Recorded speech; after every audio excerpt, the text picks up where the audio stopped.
Hello, everyone, and welcome to the Literacy View. We have a very special episode today. It is literacy in the community. And we have people who know a little something about community literacy. We have our early childhood leaders from LINC, LINC, Literacy in Community, and they are from New York City. So welcome, Josh Barocas and Laura Welsh. Josh is the Director of Early Literacy, and Laura is the Chief Programs Officer. Unfortunately, Allison Zambito, who is the Senior Manager of Early Literacy, could not make it with us today, but we miss her, and we're going to have a great conversation.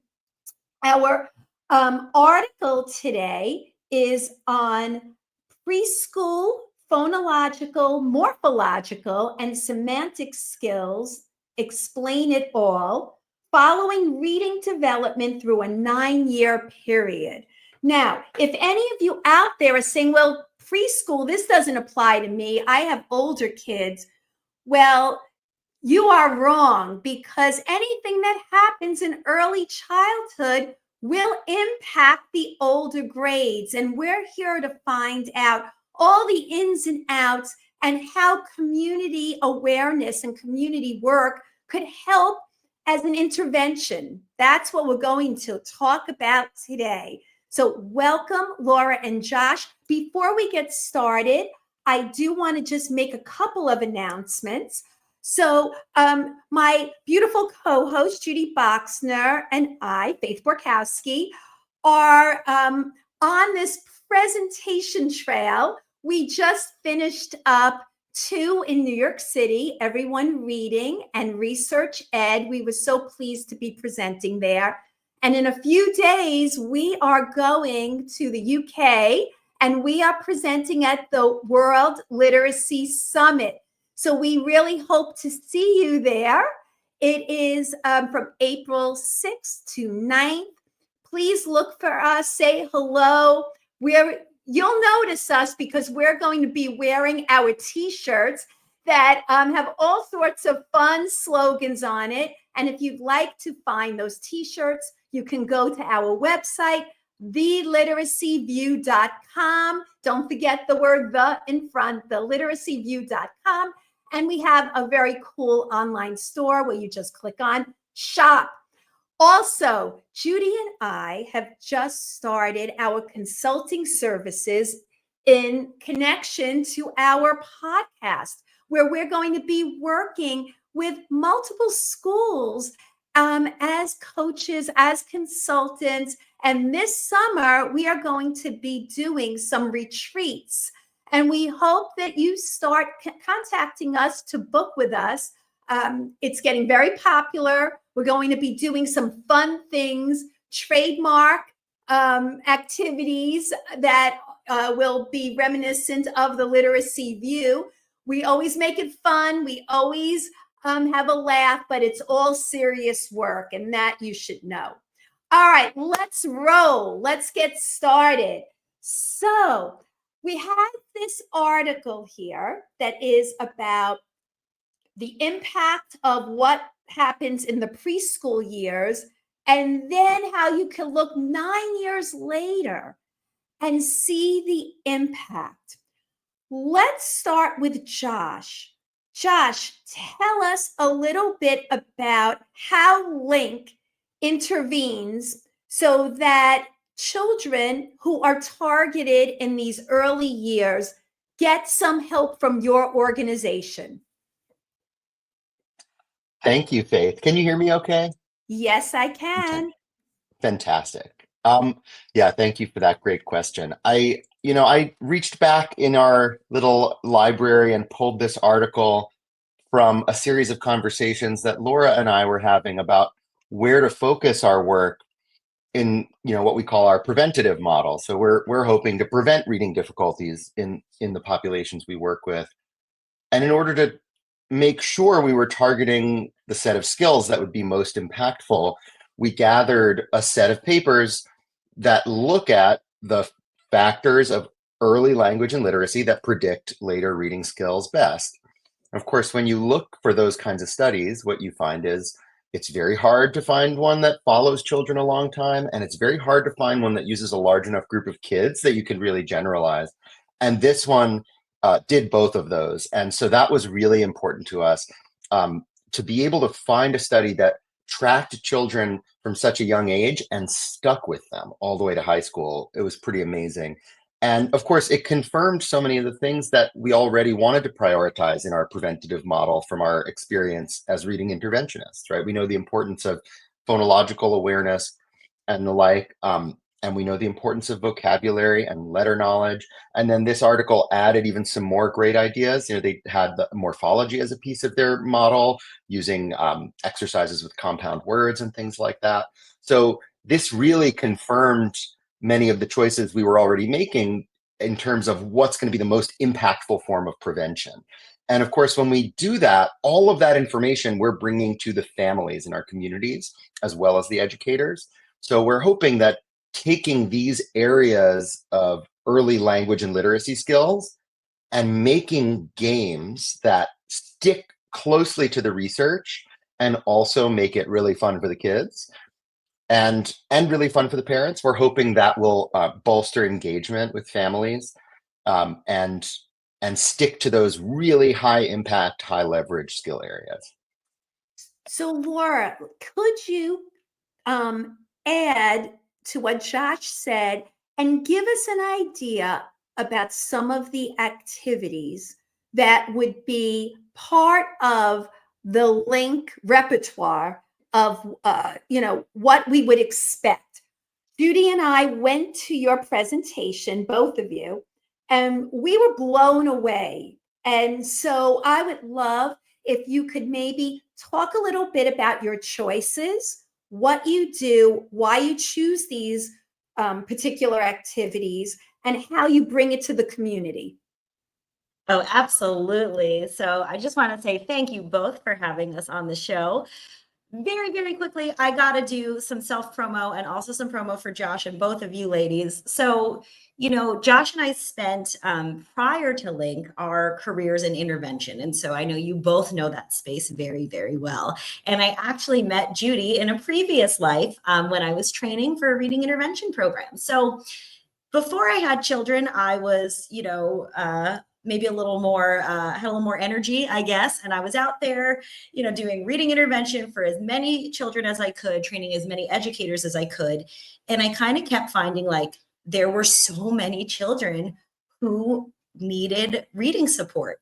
And it really wasn't, I can speak freely here. It was a downer. I would go home and I would feel defeated because I did help 10 kids, 15 kids, but there were so many that needed the support. And so that's actually how I found myself at LINC. I loved the model because it was preventative. So to answer your actual question, Faith, Josh and I are really passionate about following the science. And we know that on your podcast, it's no BS. And so we want to make sure that whatever exactly, I don't want that button pushed on me. I don't want it today. So, we want to make sure that whatever we give to families is, number one, rooted in what we know about how the brain learns to read.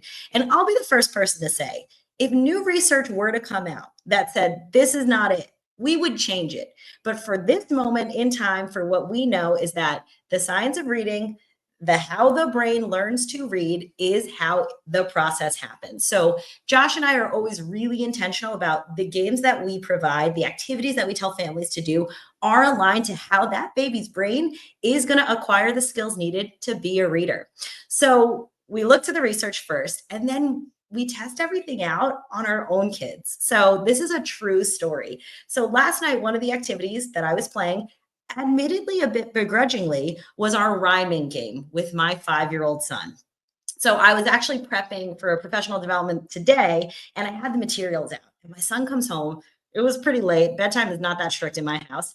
It was about 8:15, and he said, "Oh, we're going to play the rhyming game. Can we play, Mommy? Please, please, please." So we played this rhyming game that required that we turn over these cards, and my son looked for matches for cat, bat, He looks for sock, rock. And these are actual pictures with the words underneath that he needs to use his skill of figuring out what words rhyme and build that phonological awareness skill. So all of the games that we've gamified everything. So we make it very parent, child friendly. I always kind of playing one of my favorite games, which is a play on the game Chutes and Ladders. So you move on the board based on the number of syllables, or the advanced version, the number of phonemes in a word. And I always know that a game is working when my child is asking me to play it. So in real time last night, even though I wanted to just, put him to bed, we did play the rhyming matching game because he enjoys it that much. So, everything we try to be as aligned to research as we can, and then likability. And so we want to make sure our kids like it. And then we want to make sure that the families that we offer our trainings to, if they tell us we don't like this game, we take that really seriously. And we think about, okay, well, this might be a great game to build the skill, but if kids and parents don't like it, then we need to reassess our approach. So Judy, you and I both attended Josh and Laura's presentation, and we kept looking at each other saying, wow, we know the value of gamifying, and we just recently gamified our podcast by having a little trivia game after a few episodes to see if people were retaining the information. So gamifying is not just for kids, it's for adults too. Everyone likes a good game. Judy, what are some of your thoughts listening to what Josh and Laura just said? First of all, I fell in love with the LINC team at first sight. Yes, Laura, we have a history, but Josh, I love you too. I love your background. I love those guitars. I love the alphabet right in back of you. You guys are so fun, so energetic. It was like the best presentation that everyone reads. It was so energetic. It was so exciting. It was vibrant. It was colorful. And that's so important, is to make literacy come to life. So many of the things that you see, yes, you guys did show Scarsborough's role for a minute, but most of the presentation was so vibrant, so full of life. I walked away with resources that I could bring back to my school. And I think that you guys are really onto something, because research shows that getting parents involved has an impact. And we cannot leave parents out of that puzzle. So thank you for what you guys are doing. And Laura said something that really hit home immediately. She said that she's flexible when research comes out and she needs to shift. So I really appreciate that about the LINC team, that they are aware that research can change within 2 days and they're ready and flexible to make those shifts. And that's very similar to the philosophy that Faith and I have. Something about the LINC team just feels like almost like the literacy version, but for parents and kids. It just feels so real, down to earth. And I think that what you guys are doing on your team can change lives. And I just want to say something really great. I called Laura and I called Josh right after I met them. And I said, hey, can you guys do some work at my school? Because I like what you're doing. And they're like, yeah, we want to throw a literacy carnival at your school. And I'm like, a literacy carnival? That's the most exciting thing I've ever heard in my life. And, my 50th birthday is coming up next month, and it's on the same weekend as the literacy carnival. And I don't care about my birthday. I want to party with the LINC team and be a part of this literacy carnival. And I'm already walking around in the hallways of my school with these kids that really are working hard to become readers, these first grade kids. And I'm like, guys, guess what? I have a surprise. We're having a literacy carnival on a Saturday. I could see you outside and we could start playing literacy games. And the kids were like high-fiving and so excited. So I'm really excited about, talking more about the partnership, about what could parents do, because I feel like for so long parents have been in the dark, and then we know it sold a story. Some parents started seeing Zoom calls of what went wrong, but so many things are going right now. And how do we capitalize and move that work forward? So, as you know, the parent focus has been a very important part of the work that I do personally. I've written books for parents on the topic, whether it's reading intervention or Hey, do you have a copy of your book? You're so humble. You never show your books online. Everyone at Research Ed, they had their book. People very often forget that two of the best books on the market are by my co-host Faith. Tell them, Faith. Well, I don't have it right in front of me, but Failing Students or Failing Schools, A Parent's Guide to Reading Instruction and Intervention, is really meant for parents of children who have already entered elementary school and their children are in intervention year after year and, have not really progressed the way you would hope. And then parents told me, I wish I had this knowledge beforehand. And I used quotes that I heard. If only I would have known, those were the words that were said to me. And that became the title of my second book, In Order to Prevent Reading Problems. And I did it because I know parents of young children don't have the time to sit and read this huge book. I made it into a kind of a picture book play format, which you don't need to have a college degree to get through, yet there are a lot of important facts and lots of information packed into that book. So the reason I'm bringing the books up is you are doing what my vision was in the book. All right. So I had this fantasy, truthfully, of how families could speak to their pediatrician, an early childhood teacher, a librarian, and get the information they need with actual activities and, some feedback. And here you are kind of bringing the book to life, truthfully. So tell us a little bit about those community connections. I think that's really so important. How do you build them? Because I'm interested. How do you start changing mindsets to get people who have traditionally just figured, a doctor's exam is just listening to someone's heart or, open your mouth, say, ah. How do you get a doctor to realize these conversations about literacy health should be part of a checkup or part of, what they do in the community? Doesn't matter. I want to hear from both of you. Either one of you, please jump in. I can start and then I'll pass it over to you, Josh. So, I fell in love with LINC. And by the way, Faith, we have purchased that book and we are actively reading it. So we're excited to partner even further because we want to get that to our family. So that's one plug. But it really does feel like we're bringing like this idea to life together, and we were meant to meet each other. That's what I feel. So we were meant to meet each other. So LINC, we create in all of the communities that we're in. So LINC is officially in all 5 boroughs, and we are in 8 communities. So if you are in New York City, you can find LINC live in person in your community, probably nearby. So LINC creates what we call the community literacy model. So when we think about getting the word out to families, we think about who has the most impact in a child's life from day one. So we don't just we think about families, of course, and we think about educators, but we also think about pediatricians. We think about where parents are bringing children at young ages. We think about nail salons, which literally a week ago, my kids were at the nail salon with me, right? So we think about the spaces that families are going with these young children, and we work with anyone in the community that wants to support our mission of raising readers.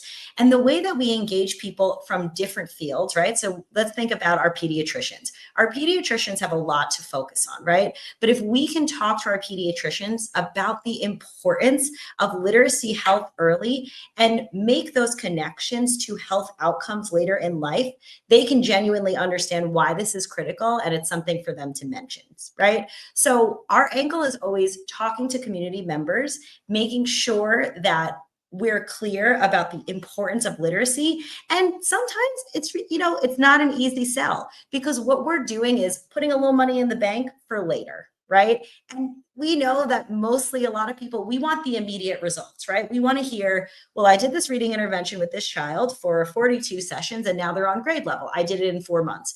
That's wonderful.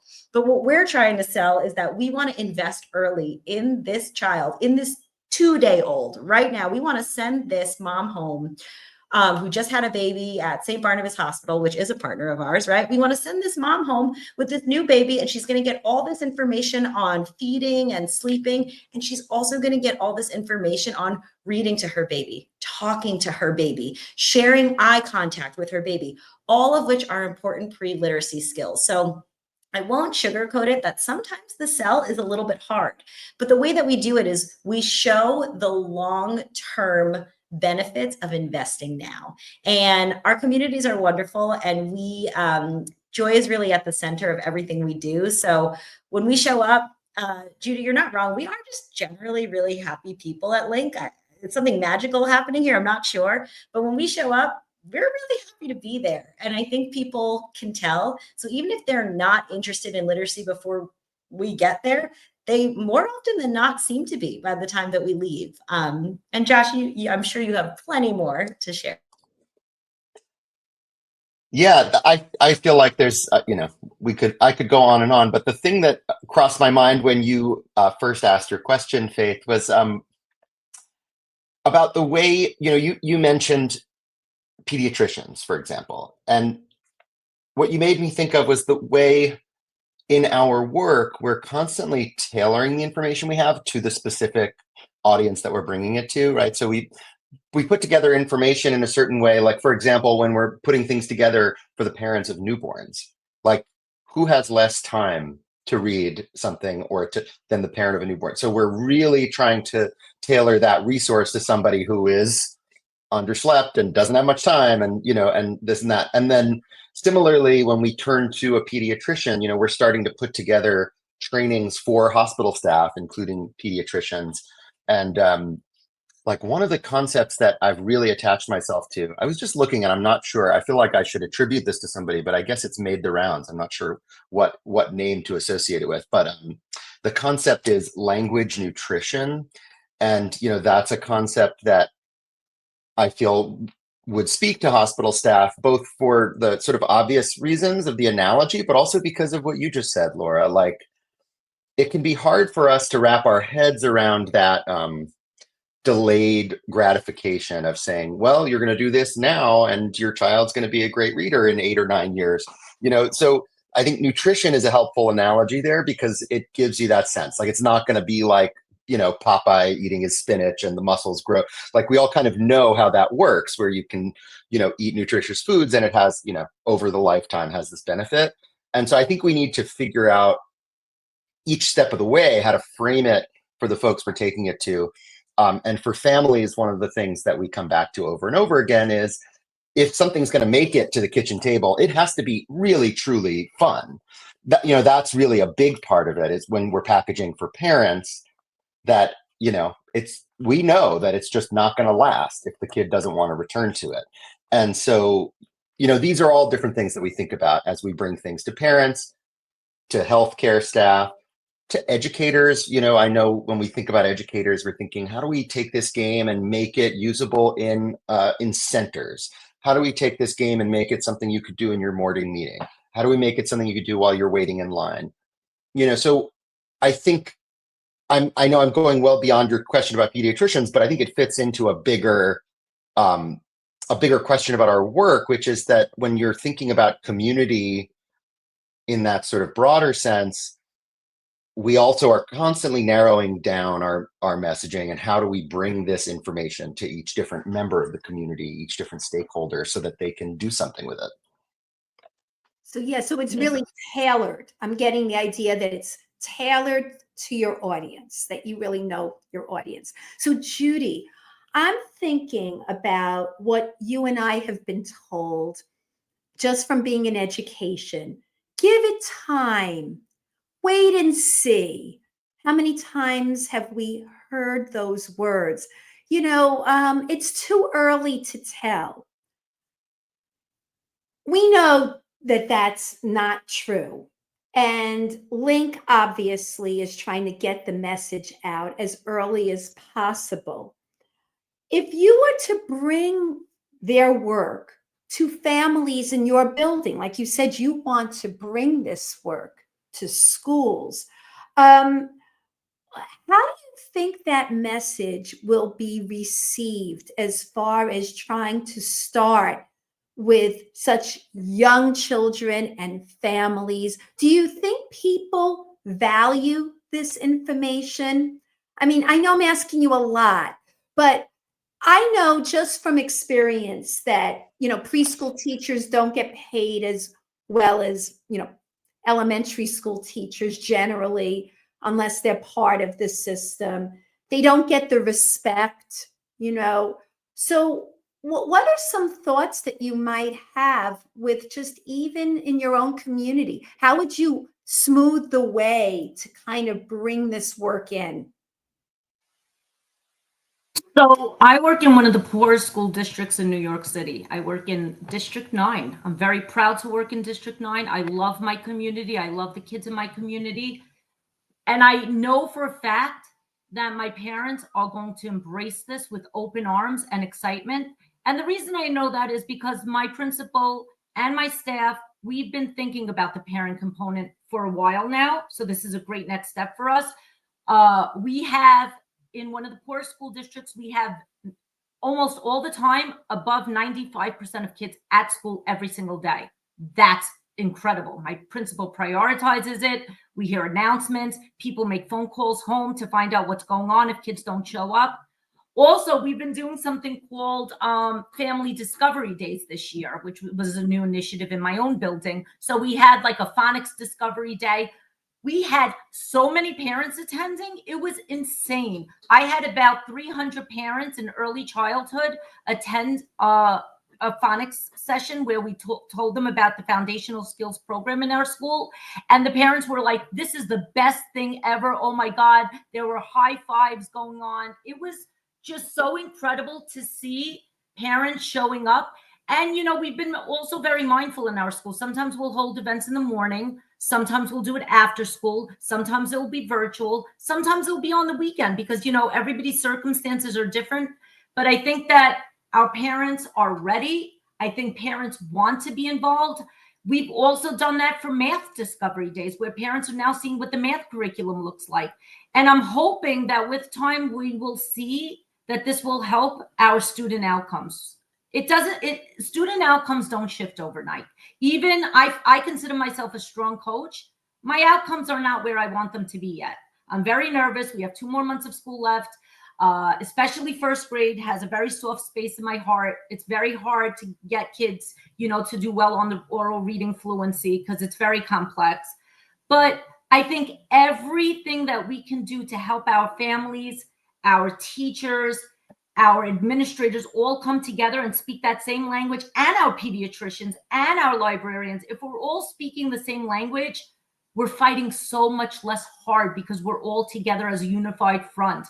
And I think the other important piece is that we have to get everybody together now. We can't keep waiting. We can't keep saying that the time is not right. The time is right now. We can't say no next year. It's now. It's now. The time is right. So I have a question for both of you because it's on my mind. I have a grandchild and he goes to daycare, and daycare workers are not paid very well. It's transient. I wouldn't say all daycares are created equal either. Some pay better than others. But overall, daycare workers, early childhood workers, they are not treated with the respect they deserve. They're the ones who are with these kids for many hours, trying to build language and skills that are necessary. So do you do work with daycare centers? And do you have any initiatives that help to maybe put their work into the forefront of these discussions about the importance of early literacy? Yeah, so I can get us started on that question. So it's a very timely one. So a quick answer is yes. We work with our early childhood providers, our daycares, our at-home daycares, some of these smaller ones. And something that we really started to notice the need for this year, and I won't take the credit for the name because Josh thought of it, but we've been coining it this term, the linkubator. And we really want to fully roll this out. And I think we're going to roll it out at Judy's school, but we want to train the educators who are with the children. And then we want to train the parents as well. So we want to couple both in this kind of linkubator setting so that the educators and the parents are speaking the same language. But what I want to say about that as well is, when you start to think about school age, the infrastructure is set, right? Because we have our school systems. It's a little bit easier to deal with like the understanding of like, okay, well, this is where all the children are going once you get into like the pre-K space, right? If they're in a DOE program, like we can kind of understand where they're coming from. But when we think about the really early spaces, right? So those 2-year-old programs, right? Where we're sending it to, let's say, an at-home daycare, where are the professional trainings for those workers? LINC really wants to be that. And we also want to see greater investment from our state towards these resources. So actually right now, we're in the process of advocating for a state budget line to specifically support early literacy, like very, very early, because we hear early and oftentimes that kind of goes to like 3K at best. But when we're talking early, we're talking about that 6-month-old in a daycare program because our parents are working. And so that's where we want to be. And now building the infrastructure, it does take a lot of work from us and understanding data that we have, working with amazing partners that we work with, but we're really committed to reaching our educators and our parents as early as possible. Josh, I don't know if you want to add anything there. Sure. Yeah, I love the work we do with daycares. We've done several professional developments with an organization that's overseen by SCO, the Family Child Care Network. They bring together staff from their whole network of daycares for monthly professional developments, and we've been delivering some of those. And I'll say there's so much desire and there's so much joy in those moments. So, like you said, oftentimes the daycare workers are not given the pay, the respect that they deserve. But they do spend their whole day with children and they want to know more. And so I really saw that in those sessions. And one thing I saw people responding to with so much enthusiasm was the work we do on print enriched play, which is just such a joyful thing to share with folks. It comes from the work of Susan Newman primarily, and it's all about how to integrate text into children's imaginative play and also into like their daily routines. So folks at daycares love that because they could take that and implement it right away. And that's in addition to all the things that we're always discussing with early childhood folks about oral language development. And so that's something we can always build on, but the print enriched play seemed underrepresented and it seemed like something that we could really bring in support with. And it's a very natural way to engage families as well, because you can talk about what the child's experience, like, oh, they noticed that the street signs today on our neighborhood walk. And, we send home street signs that you can cut out and put together to play with your toy cars. And so that's something that an early child care provider could send home with a child and say, oh, they were really interested in the stop sign we noticed today. Why don't you cut this out and use it with their toy cars? So ways of integrating print into their play has been a great entry point for a lot of early childhood educators. And then, of course, all the other factors we've already been discussing are front and center, like vocabulary and. I chime in also. Yeah, please. Yeah, I wanted to chime in. So there was another thought I had from before that I forgot to mention. So, a lot of public schools across the country do have pre-K programs in the public schools. And in my particular building, there's 3K, little tiny ones. They're like 3, and then there's 4-year-olds. So we have a lot going on. And Faith and I talk about this pretty often. Like, we're really passionate about the pre-K space. It's one of our areas of passion. And you know, the stars did align that we're speaking with you, because this is also our area of passion and our baby. But I have to say, I think that, and this is my opinion, and I might take a beating on social media, but it's okay because I can handle it. I think that we're not doing enough to help our kids with the science of reading in the pre-K space. I think that we've given so much attention to K to 5, but we haven't given that same attention and love in many of our schools to the pre-K space. And what I'm finding is that part of our struggle is because we're playing so much catch up in kindergarten to learn our letters and sounds, and we don't start blending very often till middle of kindergarten. And for a lot of our kids, it's hard. So I'm thinking, and I'm really, really passionate about potentially increasing how much phonics happens in our pre-K programs. And it could be playful, but also, you know, increasing that phonemic awareness, because I see a lot of these outdated programs in a lot of schools. I'm not saying which schools, but all over the country. A lot of these creative curriculums, and it's nice. Yes, it's fun. We're talking about trees, and yes, and play is important. We all know that. But kids can learn letters and sounds or get introduced to them way earlier than we're doing. And I think that it would be much easier for a lot of our kids, rather than playing catch up in kindergarten and this desperate struggle. I think that there should be more happening in pre-K. The kids still need a nap, they still need to play, but we can do a lot of fun things that incorporate phonics, oral language, even holding a little crayon and pencil. What do you guys think? Before you guys jump in, I just want to comment on that. I completely agree. And I find, Judy, that most people who object to what you're saying are hypocrites, because they provide their own children with these types of things. And yet they're the first ones to say, oh, you know, everything should be all play. And I'm all for about play and fun. That's what we're about. But come on, I know a lot of these parents are, you know, teaching letters and sounds and teaching their kids to read at home.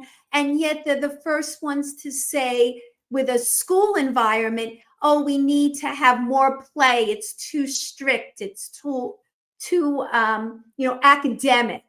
I'd love to hear from both of you. If you wait, let me just say one more thing. And I think, let's tie it back. Faith, you taught me to base it back to research and evidence. And Josh sent us that article. And doesn't this article kind of tie that in? I think so. I think so. Let's hear from them. Well, this is something I love to think about. And of course, Laura and I both spend a lot of time thinking and talking about this. One thing I think that doesn't get enough attention is what I think of as the sort of translation problem. You know, so even if we assume, you know, all teachers, everyone in the education space has the kids' best interests at heart, we all want our kids to read. All of those things are true across the board. We may not have the same knowledge, and we may not have access to the same knowledge. And part of the way that's solved in the elementary grades, which we see rolling out in New York City over the past year and change, is that the science of reading is sort of like translated by these sort of corporate third parties into the language of teachers by having these lesson plans that follow the science of reading, right? And people have a wide range of opinions on the specific curricula, but I won't speak to that, but rather just to say there's a whole industry of translating the science into the language of educators. And, you know, there's a range of outcomes associated with that.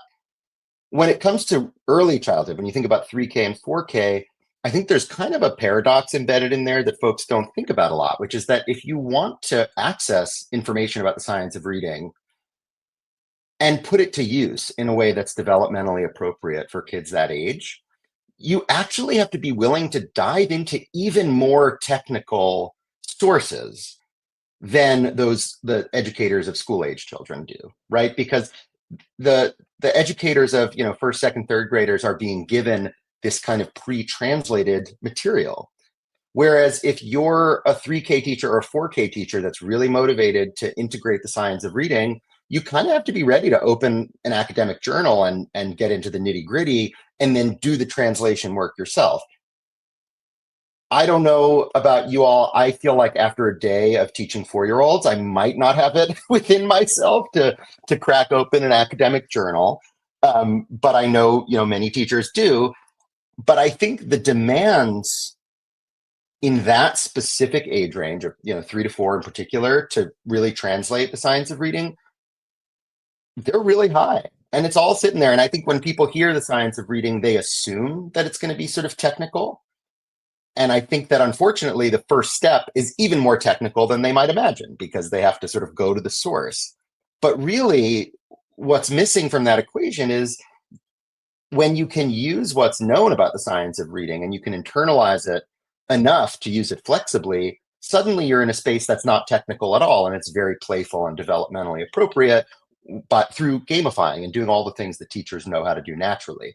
But there's quite a big obstacle between, the knowledge that you come out of your early childhood training with and the point where you're comfortable enough with the science of reading to use it flexibly with children at different stages. Laura? Yeah. Oh, you both got me real fired up about this. So I can speak to this from an educator perspective, and I can also speak to this from a parent perspective. So I have my son, he is in pre-K 4 right now. And I love his teacher. I absolutely love her. And I'm not going to plug what she's using, but she's going a little off script. So I won't say where, but she is using a curriculum that I love every morning, and they do phonological awareness every morning. And he calls it by the curriculum name. And he goes, well, after this, we did this. And the thing that I think happens is that adult insecurities affect our ability to have child level outcomes. And because we don't want to say the dirty little secret of, I might be an educator, but I need help understanding phonemes. I need help understanding the rules of syllabication. Like, I need help. And we don't create the space that is comfortable for educators to admit those things. And so what happens is they bucket science of reading, phonological awareness, phonemes as this academic, not fun activity, when in reality, my son couldn't be happier. And this is a me, a mom proud moment. I'm so happy he's decoding CVC words and he loves it. And I'm so happy. And he is finding joy in it. It is joyous for him. It is joyous for me. And it is joyous for his teacher. But if you have an insecurity about your knowledge about those topics, and we haven't created a space where we support educators through this, I think that we haven't properly prepared our educators to have the knowledge that they need to meet every child's needs.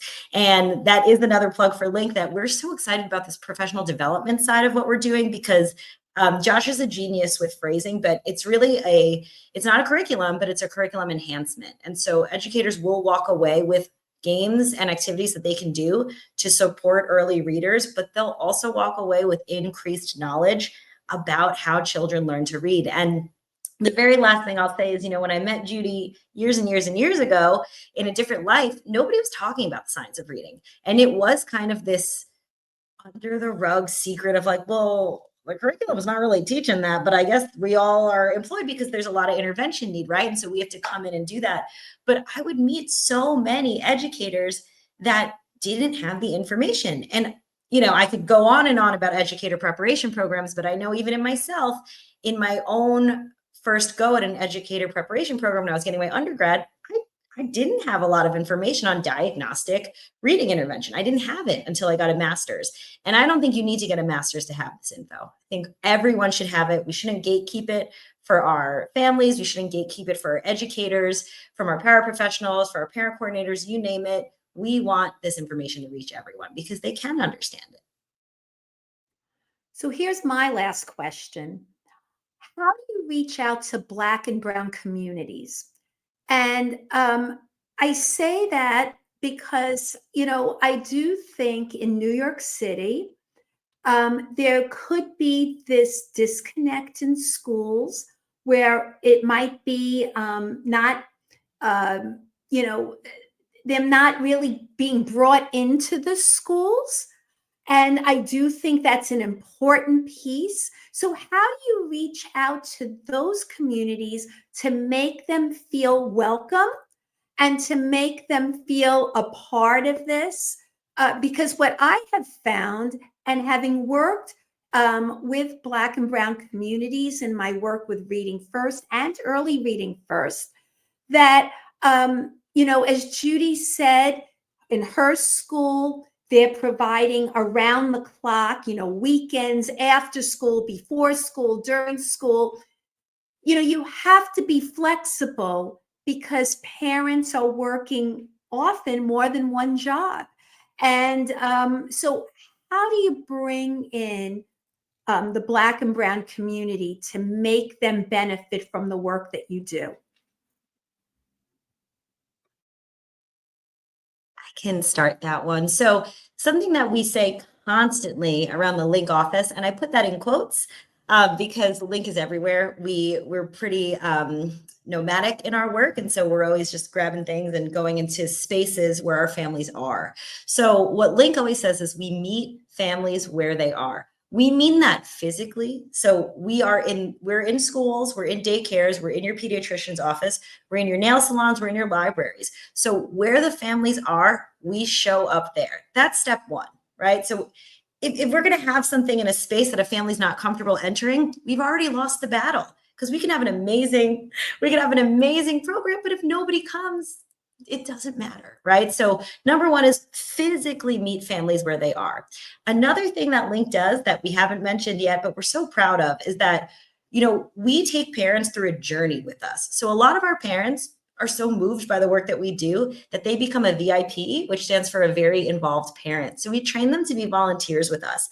And a lot of our VIPs actually become staff members. So a lot of our staff members live in the communities. So they are already community members, and the parents coming are their friends, so this connection is already built. We are also extremely intentional to make sure that everything we offer to families meets their specific needs. So we translate everything in reflection of the community that we're serving. So everything we do at minimum is always in English and Spanish. All of our materials, all of our workshops for families are presented in both English and Spanish.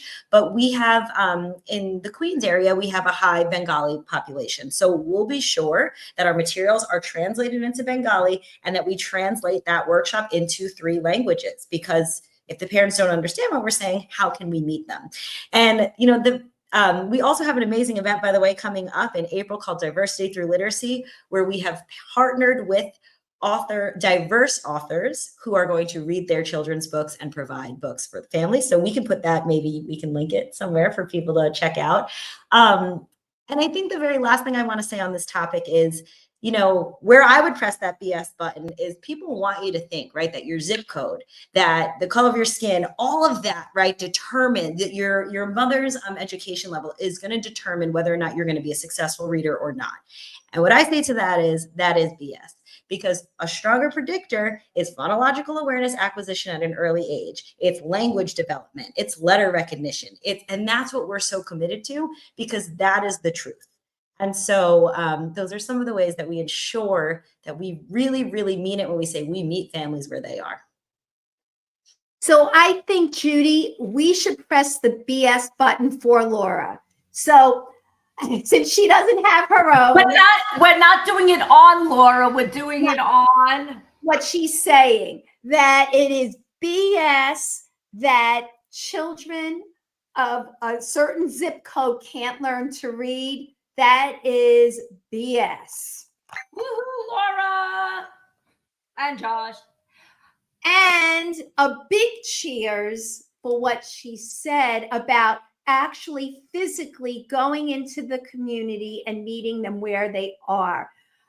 We've had people on our show, for instance, Trey Hadrick, a friend of mine, who started an initiative with decodable books in barbershops, because that's where people go and get their information. So big cheers to LINC for knowing you have to meet people where they are. So cheers.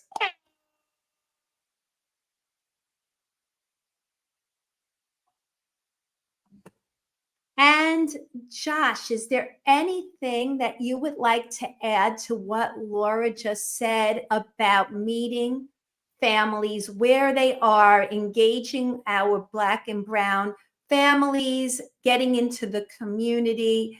Any other tips, tricks, or recommendations that you would like to share?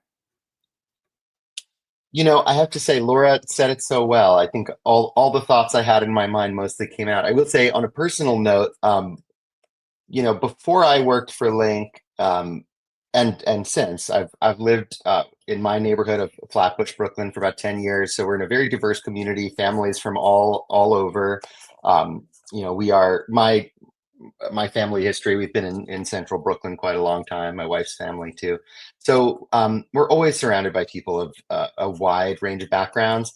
And we started years ago when my wife and I were teaching at a private school. We would bring home materials at the end of the year. Teachers didn't want certain books, workbooks, watercolor sets, whatever. And somebody had given us an old filing cabinet that I guess we must have used it as a filing cabinet for a little while, and then we didn't want it anymore. But we would just fill it, and we were amazed right away by seeing how when you do that, people come. People come. So every day we would walk out of our house, and our stoop would be filled with children reading, coloring, paint. And the kids in the area learned they knew how to use our little hose to fill up a cup for watercolors. They knew where to find the books. They knew where to find and so I think, for me, that experience was kind of analogous to what Laura's saying about meeting folks where they are. Just the fact that once I brought the materials here and the kids knew where they were, the kids were there every day all summer. And that for me was a big lesson that put me on this path that, if you bring it to the right place, you bring it to them, they're there, they'll come, and the kids will appreciate it, and they'll build a community around it. We really did have a nice little community on our stoop. We were reading books aloud. We were, my son loves getting an evening read aloud as a treat from a neighbor instead of from a parent. So it goes a long way to just meet the community where it is, with an understanding of what's needed. And I love it. I love it. It reminds me of Field of Dreams, right? If you build it, they will come, right? Yeah, that's right. Exactly. Right. So, Judy, any last thoughts that you're thinking about, you want to add? I just really appreciate all the work your team is doing at LINC. And I think that, it's something that I want my teachers to hear more, and teachers across the nation to hear more, because very often I hear parents being spoken about, not by everybody, but by many teachers. It's almost like a blame game because there's a literacy crisis, and I'll often hear teachers blaming parents, and it's really my pet peeve. They'll say, they don't read with them at home, they won't learn how to read. I'm always thinking about, okay, so what can we do differently? And I think instead of thinking about parents as a separate entity, think about how can we bring them in instead of playing this blame game. Because I think, that's what's going on in literacy. There's a blame game. Sometimes admins will blame teachers. Teachers will blame parents. Parents will blame teachers. And it's a cycle of blame. And I think we have to break that cycle of blaming and just all join together and see each other in a positive light and see how can we overcome this literacy crisis as a team, right, rather than these separate forces that just go back and forth and blame each other. And I think the other thing that I wanted to say is, this weekend, Faith and I were at Research Ed in New York City, and it was one of the best conferences that I've been at in a long time. And I want to thank my friends that invited me to present at that conference along with Faith. But, it was a room filled with passionate people that took their time on a Saturday to come. But I wish it was standing room only. And I wish that events like that all my friends would have been there. We all have to keep learning. And I think that I want to take it even to another level. What about we have these conferences where parents are at the table too, and parents are partners at these conferences, and parents are up to date with this research. So Faith, I think we're onto something, and we could continue this conversation. But I think that, you know, and one last thing, Faith mentioned Black and Brown communities. And when I looked around the room, because I do work in a Black and Brown community, I live in a wealthy town, work in a very poor district, I didn't see enough members of people from Black and Brown communities. And I think that I wish I would have seen more. I want all our families, whether you're Asian, white, Black, Russian, Jewish, Muslim, Chinese, whatever you are, Christian, everybody, we all have to be there fighting for our kids, please. And that's it. You know, I agree with you. I agree with you. I think that, you know, if you looked at the audience at Research Ed, it definitely did not reflect New York City. You know, it really didn't. And I see that at all these conferences. And that's probably why there is a Black literacy conference, because they see that, you know, they have not been either welcomed or they felt marginalized. But I think there's more work to do to bring in all different people. Any last thoughts, Laura and Josh, before we wrap up? Yeah, my thought is just, you know, I'm leaving this conversation so motivated to, you know, bring the message to more and more folks. And, you know, I'm always pretty excited and joyous, but now I'm leaving it even more so. And I do want to say that Josh and I are leading a professional development on April 9th, right, Josh? And maybe we can share the info, but this is free. It's kind of a teaser trailer for anyone listening who would be interested to see some of the PD that we do, and then see if they want to partner further, and then they can connect with us. But we are doing that virtually because we're really excited about this Linkubator idea, and we want to get the message out there, and we want to train families and educators, and we want to change the world. And so we're going to do it, and with your help. So let me ask you something, Laura. Yeah. Now, we have a lot of viewers from all over the world and all over the United States. Are you guys thinking about expanding the work that you're doing so that more of our schools can collaborate? We are always thinking of expanding. And when my team hears this, they're going to be like, Laura, you don't bite off more than you can chew, but we can chew a lot. I have a big mouth, as you can tell. So yeah, so right now, you know, we're kind of focused on expanding beyond New York City. So we have expanded throughout New York State. We've officially expanded to the east end of Long Island, but really the sky is the limit. You know, we'll expand beyond state, maybe have some international listeners. You never know, right? So right now we're in this period of, we want to get it out there. We want to see who's interested, and we want to partner with whoever wants to partner with us, because you know, we don't want to isolate the information. We don't want to gatekeep. We want everyone to have the information they need to raise readers. So that's where we're at right now. Josh? Yeah, thank you for bringing that up, Laura. So I want to echo what Laura said. April 9th at 6 p.m. We'll share the information with you all, so you can put it in the show notes, or however you like to get that information out. I really encourage school leaders, especially if you're somebody that's looking for a professional development option for your staff, and you're somebody who's thinking about, how do I integrate the science of reading, or how do I make what we're already doing more engaging for teachers and for families, or if you're thinking, how do I improve family engagement around literacy? If you're a school leader that's working through any one of those thoughts, I really recommend coming. And like Laura said, sky's the limit. You know, we can do everything we do with just about anybody. We can do it virtually. We can come places nearby in person, and we can share all of the materials for our games very easily online. So there's really no obstacle to getting us working with your community. So yeah, please come find us. Yeah, and I just wanted to say one thing. I saw Laura and Josh's materials, And I think teachers will really find them to be user-friendly, because very often my teachers will run to me and say, what do we give them while we're seeing kids in small group? And your materials look like kids can manage them if we train them really well without teachers having to go crazy and looking all over the place. They look like they would align with what the teachers are doing in the classroom. So thank you so much. Faith, do you have any final words? This has just been delightful. I had very good vibes. And as people, I'm sure, are listening, they're going to see you guys just have great energy. You love what you do. You really are a bright spot in this space. And you make me feel happy and good and optimistic. And I want to thank you both for joining us. It's been a pleasure. I hope to continue these conversations with both of you. Judy and I are very much looking forward to that. And that's it. Thank you so much. Judy, you have any last No, words? that's it. Everybody knows where to find us. But also, I want to congratulate Josh and Laura. We didn't call BS on you guys once.